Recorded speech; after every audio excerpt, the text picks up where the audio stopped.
कि चाह नहीं मैं सुरवाला के गहनों में गूंथा जाऊं, चाह नहीं प्रेमी माला में बिंद प्यारी को ललचाऊं, चाह नहीं देवों के सिर पर चढ़ूं भाग्य पर इतराऊं, चाह नहीं सम्राटों के सब पर हे हरि डाला जाऊं। आप कहते हैं अब की बार 400 पार। तो अभी नामांकन दाखिल किया था कांग्रेस प्रत्याशी राव यादवंशी ने, तो उन्होंने कहा था जब बीजेपी सत्ता में आएगी तो 400 पार पेट्रोल हो जाएगी। चुनावी सियासत काफ़ी गरमाई हुई है, तो इस बार आपकी चुनावी रणनीति क्या है? तन समर्पित मन समर्पित और यह जीवन समर्पित, चाहता हूँ देश की धरती तुझे कुछ और भी दूं ऐसी। अच्छा सर, अब किन मुद्दों को लेकर जनता के बीच में जा रहे हो? प्रमुख विपक्षी दल एवं कांग्रेस और उनके प्रत्याशी के बारे में आप क्या कहना चाहोगे?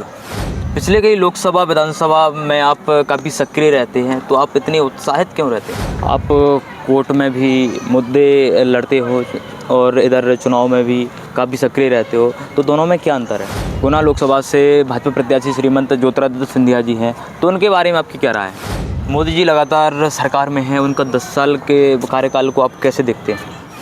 40-44 सीटों को लेकर विपक्ष का नेता बनाने की हैसियत में कोई पार्टी आज नहीं। आपने इतनी सारी प्रशंसा की ज्योतिरादित्य सिंधिया जी के बारे में, तो विपक्ष आरोप लगाता है कि जब से देश आज़ाद हुआ है तो उनका परिवार लगातार जीतता आ रहा है, और विपक्ष आरोप लगाता है कि उनने कोई विकास नहीं किया। कोई ऐलान नहीं होता रेलों में, बसों में, हवाई अड्डों पर के किसी वस्तु को ना छुएं, यहाँ बम धमाका हो सकता है। विपक्षियों का आरोप है कि भारतीय जनता पार्टी सत्ता की लोलुप्त है।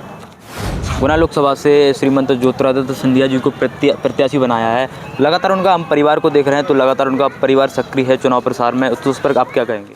आप शिवपुरी विधानसभा से बिलोंग करते हैं, तो यहाँ की क्या स्थिति रहेगी? पार्टी किन मुद्दों पर चुनाव लड़ रही है? क्या लगता है इस बार ज्योतिरादित्य सिंधिया और राव यादवंशी के बारे में क्या टक्कर हो सकती है? भविष्य में सिंधिया जी को आप किस नेता के रूप में देखना चाहते हैं? नमस्कार, संवाद न्यूज में आप सभी का स्वागत है और मैं हूं आपके साथ दीपेंद्र।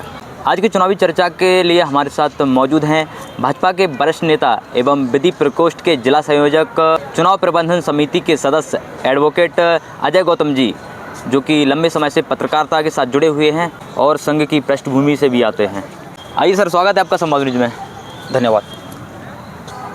चुनावी पारा भी काफ़ी गर्म है और मौसम भी काफ़ी गर्मी है, जिसका पारा भी काफ़ी चढ़ा हुआ है, तो आप कैसा महसूस कर रहे हैं? बड़ा ठंडा ठंडा, कूल, बहुत शांति और बहुत ठंडक महसूस कर रहे हैं। और मैं ये इस आधार पर इस बात को कहता हूँ कि ये शायद भारत के चुनाव के इतिहास में ऐसा अवसर है जब कोई पार्टी, यानी भारतीय जनता पार्टी, अपनी जीत के प्रति इतना आश्वस्त है कि उसका कार्यकर्ता और उसके वरिष्ठ नेता सारे लोग बड़े ठंडे दिमाग से, बड़े ठंडे हृदय से बहुत अच्छे तरीके से काम कर रहे हैं और पूरी तरह ठंडा कूल महसूस कर रहे हैं। ये बात अलग है कि विरोधी क्या महसूस करते हैं, ये उनसे जाकर पूछना होगा। सर, चुनावी सियासत काफ़ी गरमाई हुई है, तो इस बार आपकी चुनावी रणनीति क्या है? देखिए, चुनावी रणनीति के जहाँ तक सवाल है, भारतीय जनता पार्टी की जो रणनीति वो स्पष्ट है कि बूथ जीता तो चुनाव जीता। भारतीय जनता पार्टी बूथ स्तर तक अपने कार्यकर्ताओं की फौज रखती है। उसके पास कार्यकर्ताओं की, समर्पित कार्यकर्ताओं की कोई कमी नहीं है। हर बूथ पर कम से कम 50-50 लोगों की टोलियाँ, पन्ना प्रभारी, शक्ति केंद्रों के माध्यम से हर बूथ पर बूथ मैनेजमेंट चुनाव की दृष्टि से भारतीय जनता पार्टी का है। अब बूथ जीतना यानी चुनाव जीतना, यह रणनीति है। ये पिछले दोनों चुनावों में भी भारतीय जनता पार्टी इस पर फोकस करती रही है, उसके परिणाम बहुत अच्छे आए। अच्छा सर, अब किन मुद्दों को लेकर जनता के बीच में जा रहे हो? देखिए, मोदी सरकार के पिछले 10 साल के ट्रैक रिकॉर्ड के आधार पर भारतीय जनता पार्टी जनता के बीच जनमत जुटाने के लिए जा रही है। विकासवाद, उदारवाद, सांस्कृतिक राष्ट्रवाद, सनातन परंपराओं, मूल्यों, संवैधानिक मूल्यों और राष्ट्र की एकता और अखंडता को सुनिश्चित करने वाली जो बंधुता बढ़ाने की बात संविधान सभा ने कही थी, उसको फलीभूत करने की मंशा और विचार को लेकर हम जनता के बीच में जा रहे हैं। अंत्योदय और सांस्कृतिक राष्ट्रवाद के विचार को लेकर हम जनता के बीच जा रहे हैं और हमें बहुत अच्छा रिस्पॉन्स जनता के बीच में मिल रहा है। प्रमुख विपक्षी दल एवं कांग्रेस और उनके प्रत्याशी के बारे में आप क्या कहना चाहोगे? देखिए, अब कहने सुनने को उस विषय में कुछ बचा नहीं है। सारे देश की जनता जान चुकी है, समझ चुकी है, जनता अवेयर है उस विषय को लेकर। तो विपक्षी दल या मुख्य विपक्षी दल की तो बात ही मत करिए। मुख्य विपक्षी दल है कौन सा? 40-44 सीटों को लेकर विपक्ष का नेता बनाने की हैसियत में कोई पार्टी आज नहीं है। तो विपक्षी दलों की तो बात नहीं करना चाहिए। और खास तौर पर एक बात स्मरण में जरूर कर देना चाहता हूँ कि अयोध्या में प्रभु श्री राम के मंदिर का प्राण प्रतिष्ठा के अवसर पर विपक्षी पार्टियों ने जिस तरह से आयोजन समिति के निमंत्रण को ठुकराया, उसके बाद कांग्रेस या अन्य विपक्षी दलों के बारे में, उनके प्रत्याशियों के बारे में और उनकी बौद्धिकता के बारे में चर्चा करने का प्रश्न ही नहीं है। और हम उसको कोई तवज्जो ही नहीं देते हैं। हम अपने विचार को लेकर जनता के बीच में हैं और जनता नरेंद्र मोदी के नेतृत्व में विश्वास करती है। भारतीय जनता पार्टी के मूल्य और सिद्धांतों में अपना विश्वास लगातार 10 साल से व्यक्त कर रही है। ये मेरा कहना है। पिछले कई लोकसभा विधानसभा में आप काफ़ी सक्रिय रहते हैं, तो आप इतने उत्साहित क्यों रहते हैं? देखिए, राष्ट्र के लिए काम करने वाली शक्तियों को मजबूत करने का दायित्व भारत के हर नागरिक का है और उसे वह करते रहना चाहिए। निश्चित तौर पर ज़रूरी नहीं कि किसी दल से या भारतीय जनता पार्टी से जुड़े नेता या कार्यकर्ता ही उसके लिए काम करें, क्योंकि भारतीय जनता पार्टी राष्ट्र के निर्माण के लिए, राष्ट्र के पुनर्निर्माण के लिए, सांस्कृतिक मूल्यों के लिए, भारत की अस्मिता के लिए, भारत की राष्ट्रीय एकता और अखंडता के लिए, भारत के संवैधानिक मूल्यों की रक्षा के लिए सतत काम करने वाली पार्टी है और विकसित भारत के संकल्प को, सशक्त भारत के संकल्प को लेकर आगे की ओर जाने वाली पार्टी। तो ऐसे में निश्चित तौर पर भारत के हर नागरिक की भूमिका बड़ी हो जाती है और जो जहाँ जिस क्षमता में है उसे काम करना चाहिए। जहाँ तक कार्यकर्ताओं का प्रश्न है, तो कार्यकर्ता अहरनिश दिन रात भारतीय जनता पार्टी के उस मिशन को आगे बढ़ाने में लगे रहते हैं, बिना किसी स्वार्थ या खुद के हितों की परवाह करते हुए।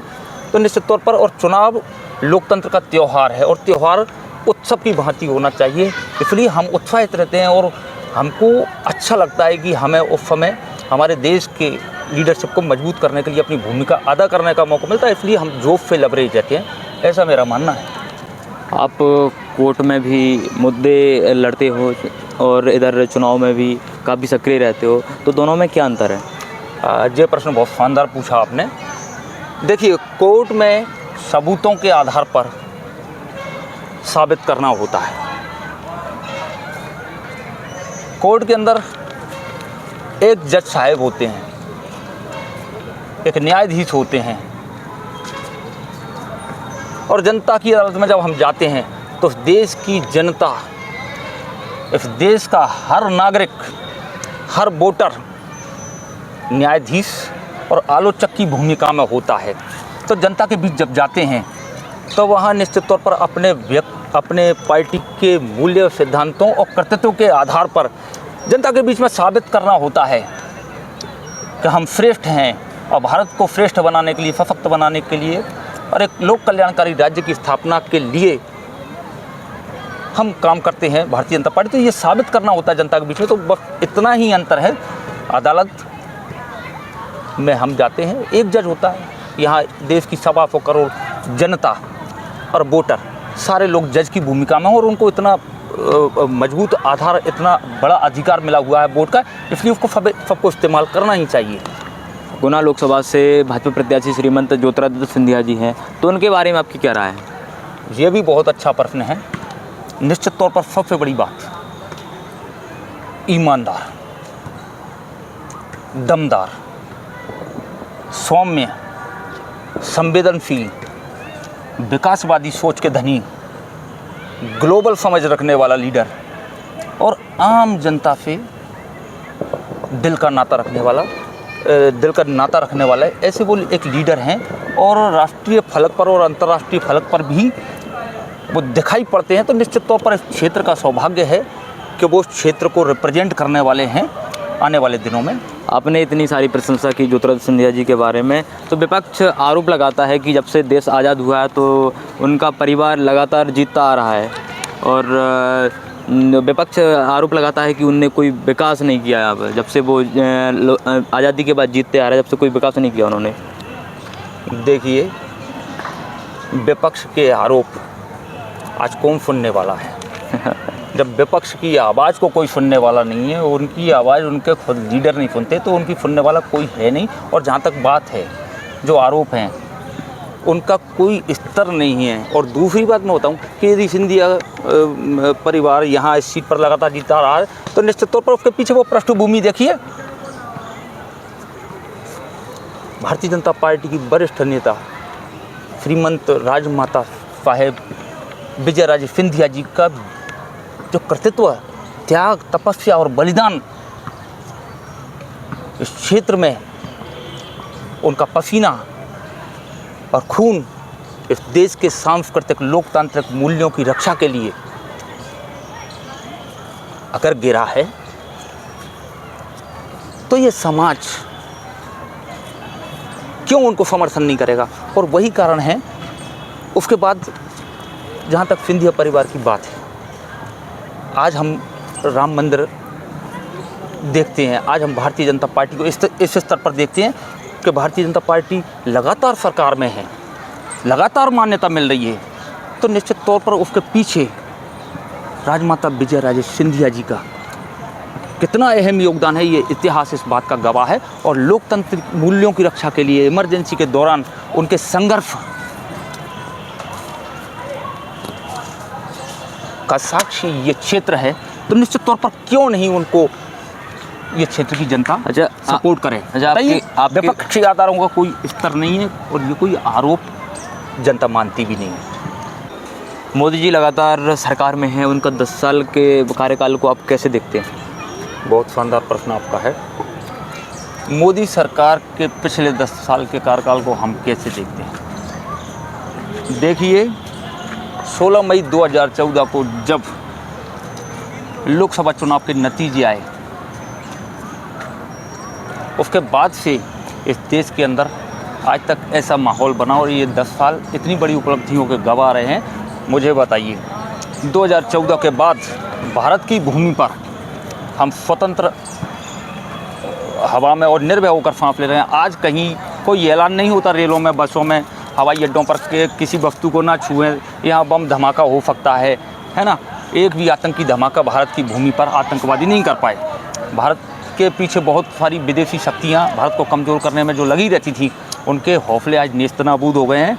दूसरी बात, भारत सामरिक, आर्थिक, सांस्कृतिक ताकत के रूप में दुनिया में उभरा है। लोक कल्याणकारी राज्य की दिशा में भारत तेज़ी से मोदी के नेतृत्व में बढ़ा है। सांस्कृतिक और मूल्यवान समाज के गठन की दिशा में भारत का जनमानस इस सरकार के नेतृत्व में बढ़ा है।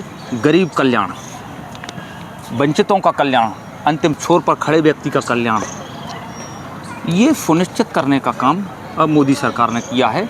और हर आदमी को सामाजिक, आर्थिक, राजनीतिक न्याय को सुनिश्चित करने का काम भारतीय जनता पार्टी की सरकारों ने भारतीय जनता पार्टी की सरकार ने किया है।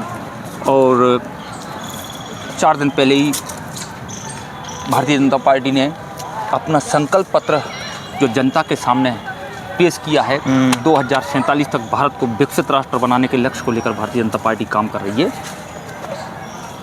और जनता उसको मान्यता भी दे रही है। विपक्षियों का आरोप है कि भारतीय जनता पार्टी सत्ता की लोलुप्त है, इससे आप क्या कहेंगे? इससे देखिए, सत्ता का लोलुप कौन है? पिछले मैंडेट में भारत की जनता बता चुकी है और उनको खारिज कर चुकी है जो सत्ता के लोलुप थे। भारतीय जनता पार्टी का स्पष्ट मानना है कि स्वतंत्रता को सार्थक करने शक्ति का आधार चाहिए। तो भारत की जनमानस की शक्ति का आधार इस देश की स्वतंत्रता, इस देश की सशक्तता को सार्थक करने के लिए चाहिए। तो माननीय मोदी के नेतृत्व में भारत की जनता ने अभूतपूर्व समर्थन देकर अब स्वतंत्रता को सार्थक करने की दिशा में कदम बढ़ा दिया है। श्रेष्ठ भारत, एक भारत, सशक्त भारत, समृद्ध भारत की दिशा में भारत बढ़ चुका है माननीय मोदी जी के नेतृत्व में, ऐसा मेरा कहना है। गुना लोकसभा से श्रीमंत ज्योतिरादित्य सिंधिया जी को प्रत्याशी बनाया है। लगातार उनका हम परिवार को देख रहे हैं, तो लगातार उनका परिवार सक्रिय है चुनाव प्रसार में, तो उस पर आप क्या कहेंगे? देखिए, ये कोई नई बात नहीं है कि वो फ़क्री हैं। चुनाव में सबको फ़क्री होना होता है, सारे लोग फ़क्री थे। आप इस बात को भी देखिए, न केवल चुनाव में हमारे प्रत्याशी श्रीमंत ज्योतिरादित्य सिंधिया जी चुनाव के दौरान भी, और चुनाव जब नहीं होते हैं उस पूरे कार्यकाल में 24 घंटे 12 महीने क्षेत्र की जनता के लिए बहुत संवेदनशील और सजग ढंग से काम करते हैं, और इस बात की गवाही ये पूरा क्षेत्र देता है। तो निश्चित तौर पर उनके लिए ये कोई नई बात नहीं है। हाँ, चुनाव के दौरान कुछ सक्रियता बढ़ती है, एक उत्सव जैसा माहौल होता है, लोगों से और भी ज़्यादा मिलना जुलना रहता है, लोगों के बीच जाना होता है, अपना रिपोर्ट कार्ड पेश करना होता है, तो निश्चित तौर पे आपको कुछ सक्रियता और ज़्यादा बड़ी दिखाई देती है। बाकी 12 महीने 24 घंटे बड़ी संवेदनशीलता के साथ जनता की सेवा करने का काम हमारे प्रत्याशी श्रीमंत ज्योतिरादित्य सिंधिया हमेशा करते रहे हैं। आप शिवपुरी विधानसभा से बिलोंग करते हैं, तो यहाँ की क्या स्थिति रहेगी? बहुत शानदार स्थिति रहेगी, और ये बताने की ज़रूरत नहीं कि पिछले दिनों विधानसभा चुनाव जब हुए थे तो उनके परिणाम इस बात की गवाही देते हैं कि आने वाले दिनों में भारतीय जनता पार्टी कितने अभूतपूर्व मत इस क्षेत्र से लेने वाली है। ये समझ की बात है, और अभूतपूर्व मत भारतीय जनता पार्टी को इस क्षेत्र में मिलने वाले हैं। गुना लोकसभा संसदीय क्षेत्र से इस बार कितने मतों से सिंधिया जी की विजय हो सकती है? देखिए, ये तो जनता ही तय करती है। हमने जो शब्द बोला अभूतपूर्व, भयंकर उत्साह, अपार समर्थन भारतीय जनता पार्टी की नीतियों में, भारतीय जनता पार्टी के सर्वोच्च नेतृत्व में, माननीय मोदी जी में, और हमारे भारतीय जनता पार्टी के प्रत्याशी श्रीमंत ज्योतिरादित्य सिंधिया के प्रति इस क्षेत्र की जनता का जो अगाध विश्वास है, उसकी परिणति हम परिणामों के रूप में जब देखेंगे तो निश्चित तौर पर आप मानेंगे कि वो अभूतपूर्व क्षण होगा। और हाँ, इस बार 400 पार जो नारा दिया है भारतीय जनता पार्टी के वरिष्ठ नेतृत्व में, उस विचार को लेकर जब जाएंगे तो निश्चित तौर पर 400 पार अब की बार भारतीय जनता पार्टी जा रही है, और एक बार फिर से मोदी सरकार। आप कहते हैं अब की बार 400 पार, तो अभी नामांकन दाखिल किया था कांग्रेस प्रत्याशी राव यादवंशी ने, तो उन्होंने कहा था जब बीजेपी सत्ता में आएगी तो 400 पार पेट्रोल हो जाएगी। इस पर आप क्या कहोगे? भारतीय जनता पार्टी जब से सरकार में आई है, मनमोहन सिंह जब प्रधानमंत्री थे, भारत की अर्थव्यवस्था विश्व में 12वें पायदान पर थी, और आज माननीय मोदी के नेतृत्व में भारत की अर्थव्यवस्था 5वें स्थान पर आ गई है, और आने वाले 5-7 वर्षों में भारत की अर्थव्यवस्था को तीसरे स्थान पर मोदी जी के नेतृत्व में ये सरकार ले जाने वाली है। तो विपक्ष की बातों का तो कोई आधार ही नहीं है। आपकी पार्टी किन मुद्दों पर चुनाव लड़ रही है? देखिए, भारतीय जनता पार्टी लोक कल्याण, विकास, मजबूत विदेश नीति, मजबूत सामरिक नीति, आंख में आंख डालकर बात करने की नीति, अंतिम छोर पर खड़े व्यक्ति के कल्याण को सुनिश्चित करने की नीति, भारत के सांस्कृतिक और संवैधानिक मूल्यों की रक्षा की गारंटी के साथ भारतीय जनता पार्टी चुनाव के मैदान में है, और जनता का अभूतपूर्व समर्थन भारतीय जनता पार्टी और उसके प्रत्याशियों को मिल रहा है। क्या लगता है इस बार ज्योतिरादित्य सिंधिया और राव यादवंशी के बारे में क्या टक्कर हो सकती है? अरे कौन सी टक्कर वक्कर, कोई टक्कर नहीं। भारतीय जनता पार्टी की टक्कर में कोई नहीं है। किस आधार पर टक्कर? क्या कोई पॉलिसी नहीं है, कोई लीडर नहीं है, कोई समझ नहीं है, कोई खाका नहीं है, कोई हिसाब ना बही है बीच में? ऐसे नहीं। भारतीय जनता पार्टी अपनी पॉलिसी को लेकर जब जा रही है तब विश्वसनीयता मान्यता दिलाती है साहब। और विश्वसनीयता के लिए भारतीय जनता पार्टी की सरकार ने, मोदी सरकार ने काम किया है। कांग्रेस ने क्या किया है? कुछ बताने को है ही नहीं, इसलिए उस चीज़ को खारिज कर दीजिए आप। भविष्य में सिंधिया जी को आप किस नेता के रूप में देखना चाहते हैं? संभावनाओं से, ऊर्जा से, संवेदनशीलता से, ताकत से एक भरे हुए नेता के रूप में हम और पूरा देश और पूरी दुनिया उनको देखती है और आने वाले दिनों में बहुत संभावनाओं से भरे हैं। और निश्चित तौर पर इसकी झलक पिछले दिनों आपको देखने को मिली होगी कि उड्डयन मंत्रालय जैसा महत्वपूर्ण मंत्रालय माननीय मोदी जी ने उनको दिया, तो रिकॉर्ड काम उसमें हुआ है। और आपको जानकर खुशी होगी कि रामायण काल यानी त्रेता युग में भगवान राम का पुष्पक विमान अयोध्या की धरती पर उतरा था, उसके बाद से कोई विमान आज अगर अयोध्या की धरती पर लैंड किया तो माननीय मोदी जी के नेतृत्व में हमारे नेता श्रीमती ज्योतिरादित्य सिंधिया के मार्गदर्शन में, उनके मंत्रालय के मार्गदर्शन में वो विमान यहाँ उतरा और अंतर्राष्ट्रीय स्तर का एयरपोर्ट वहाँ बनकर तैयार है। और देश के अंदर एयरपोर्ट की संख्या कितनी बड़ी है, कितना कुछ हुआ है। और निश्चित तौर पर पिछले दिनों आपने जब देखा होगा कि यूक्रेन रशिया का जब युद्ध चल रहा था, तो निश्चित तौर पर हमारे क्षेत्र के मतलब हमारे जो लीडर हैं श्रीमती ज्योतिरादित्य सिंधिया को माननीय मोदी जी ने ये जिम्मेदारी दी कि आप यूक्रेन जाएं और वहाँ से फंसे हुए युद्ध के काल में, युद्ध के दौर में, युद्ध के मैदान में फंसे हुए सारे एक एक भारतीय छात्र को, एक एक बच्चे को सुरक्षित बचा कर लाए। और वो गए। मोदी सरकार की ताकत कि दोनों सरकारें, दोनों शक्तियों ने मोदी जी के कहने से उस समय के लिए युद्ध विराम किया और हमारे नेता श्रीमती सिंधिया एक एक भारतीय बच्चे को, एक एक भारतीय छात्र को पूरी सुरक्षा, पूरी गरिमा के साथ भारत की धरती पर वापस लाने में समर्थ हुए। और इतना ही नहीं, भारत के बच्चों के साथ साथ पाकिस्तान और बांग्लादेश जैसे गरीब देशों के बच्चों को भी हमारी सरकार रेस्क्यू करके ला पाई।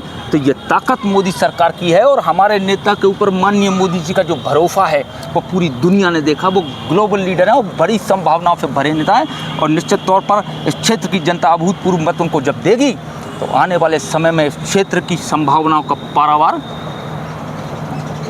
हम देखेंगे। भविष्य में आप अपनी पार्टी में अपनी क्या भूमिका देखना चाहेंगे? देखिए, भूत, भविष्य और वर्तमान में हमारी केवल एक ही भूमिका है।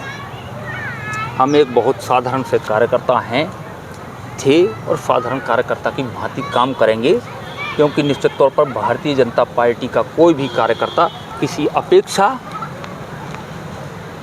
और किसी खुद स्वहित की आकांक्षा को लेकर भारतीय जनता पार्टी में काम नहीं करता। हम इस विचार को लेकर काम करते हैं कि जो माखनलाल चतुर्वेदी ने अपनी एक कविता में कही थी, पुष्प की अभिलाषा, वो हमारी एक प्रेरणा का स्रोत बहुत बड़ा है कि चाह नहीं मैं सुरवाला के गहनों में गूंथा जाऊं, चाह नहीं प्रेमी माला में बिंद प्यारी को ललचाऊं, चाह नहीं देवों के सिर पर चढ़ूं भाग्य पर इतराऊं, चाह नहीं सम्राटों के सब पर हे हरि डाला जाऊं, मुझे तोड़ लेना बनमाली उस पथ में देना तुम फेंक, मातृभूमि पर शीश चढ़ाने जिस पथ जावें वीर अनेक। और तन समर्पित, मन समर्पित और यह जीवन समर्पित चाहता हूँ देश की धरती, तुझे कुछ और भी दूँ। ऐसी आकांक्षा, ऐसी भावना के साथ भारतीय जनता पार्टी का कैडर और कार्यकर्ता काम करता है। खुद के अस्तित्व की चिंता भारतीय जनता पार्टी कार्यकर्ता नहीं करते हैं। चाहे बंगाल में देखिए, केरल में देखिए, आज उत्तर प्रदेश और जहां ये तमाम सारी विकृतियां रही हैं पिछले समयों में, भारतीय जनता पार्टी कार्यकर्ता बूथ से लेकर, सड़क से लेकर और समाज में हर उस स्थान पर कुर्बानी दी है जहां इस देश को कुर्बानी की आवश्यकता थी। और ये भारतीय जनता पार्टी का कैडर कभी भी अपना बलिदान देने से पीछे नहीं हटेगा। ये देश रामकृष्ण, गौतम बुद्ध, महावीर, वीर शिवाजी, महाराणा प्रताप, चंद्रशेखर आज़ाद, भगत सिंह, खुदीराम बोस और न जाने कितने अनगिनत महापुरुषों की कर्मभूमि है। और हमें इस विरासत और इस परंपरा को आगे ले जाना है। और इस भाव के साथ भारतीय जनता पार्टी का अभ्युदय हुआ है और भारतीय जनता पार्टी इस विचार को लेकर काम करती है। सांस्कृतिक राष्ट्रवाद, सांस्कृतिक चेतना, सांस्कृतिक मूल्य, सनातनी मूल्य, संवैधानिक मूल्य, इनकी रक्षा और संवर्धन के लिए भारतीय जनता पार्टी का एक एक कार्यकर्ता प्रतिबद्ध है और इस भावना को लेकर भारतीय जनता पार्टी का कार्यकर्ता काम करता है और हमारी यही भूमिका आगे रहने वाली है। बिना किसी अपेक्षा, बिना किसी स्वहित की आकांक्षा के हम अपना जीवन उत्सर्ग करने के लिए निकले हैं और निश्चित तौर पर वो रंग ला रही है। तो आज की चुनावी चर्चा में हमारे साथ मौजूद थे एडवोकेट अजय गौतम जी। सर बहुत बहुत धन्यवाद संवाद न्यूज़ से जुड़ने के लिए। धन्यवाद। और ऐसे ही तमाम जानकारी के लिए हमारे संवाद न्यूज़ को फॉलो कीजिए और हम एक नई अपडेट आप तक लाते रहेंगे। तो मैं दीपक पाल, संवाद न्यूज़ से, धन्यवाद।